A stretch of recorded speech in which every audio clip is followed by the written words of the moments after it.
খাফনটা কোথা থেকে আসলো?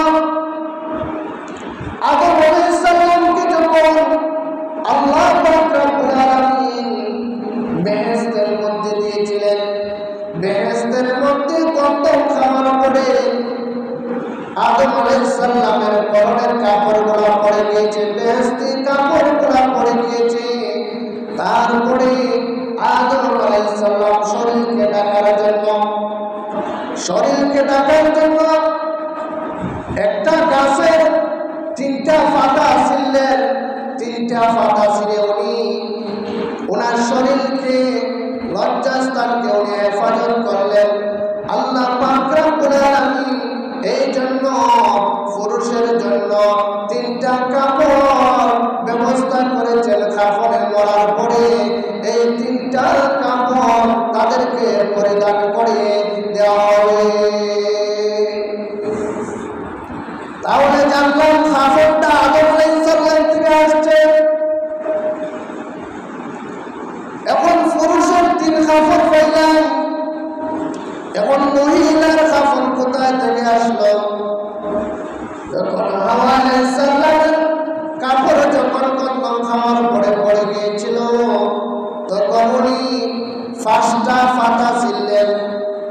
কয়টা পাতা? পাঁচটা পাতা ছিলেন। এই পাঁচটা পাতা ছিঁড়ার কারণে আল্লাহ পাক রব্বুল আলামিন বিধান করে দিলেন, মহিলা যারা মারা যাবে তাদের জন্য এই পাঁচটা পাতার পরিবর্তনে আল্লাহ পাক রব্বুল আলামিন এই মানুষদের মারা যাওয়ার পরে মহিলাদেরকে কাপড়, পাঁচ কাপড় দেওয়া হয়।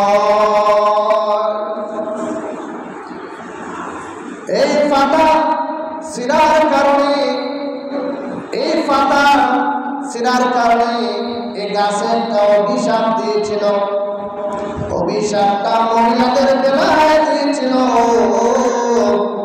অভিশাপ দেওয়ার কারণে মহিলাদের প্রতি মাসে একটা রোগ হয়, একমাত্র ওই পাতা ছিঁড়ার কারণে।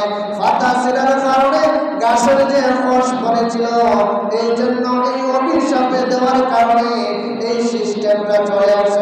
সুবহানাল্লাহ। এখন ফাঁস কাফন সম্পর্কে জানলাম। এখন মানুষদেরকে যে কবর দেওয়া হয়, কবর কোথায় থেকে আসলো? সেটাও আদম আলাইহিস সালাম থেকে আসছে। আদম আলাইহিস সালামের সন্তান একজনের নাম হলো কাবিল, একজনের নাম হলো হাবিল। হাবিল কাবিল সেই সময় আদম আলাইহিস সালামের জামানায় ওনার সন্তান ভাই বোনের সাথে বিবাহ হইত। ভাই বোনের সাথে আগের হলো ছেলে পরের অবলম্বনে এইভাবে জোড়ায় জোড়ায় বিয়ার সাথে দেওয়া হইতো। এই জন্য আল্লাহ পাক রব্বুল আলামিন এই বিধান করে দিয়েছেন। বর্তমানে এই বিধানকে রহিত করে দিয়েছেন। হাবিল এবং কাবিল তারা তার বোনকে নিয়ে, নাম ছিল আকলিমা। আকলিমা অর্থ হল সুন্দরী। ওই আকলিমাকে কাবিল বিয়ে করার জন্য পাগল হয়ে গিয়েছিল, কিন্তু এটা কাবিলের অংশ ছিল না, কাবিলের বাড়ি ছিল না, হাবিলের ছিল। ওই কাবিল খুব খারাপ ছিল, তার ভাইকে হত্যা করলো, শয়তানের দোকার মধ্যে পড়ে হত্যা করলো। সেই সময় থেকে কাবিলে আজ পর্যন্ত যত হত্যা হবে, খুন খারাপি হবে, আল্লাহ পাক রব্বুল আলামিন ওই কাবিলের আমলনামার মধ্যে লিখিত করে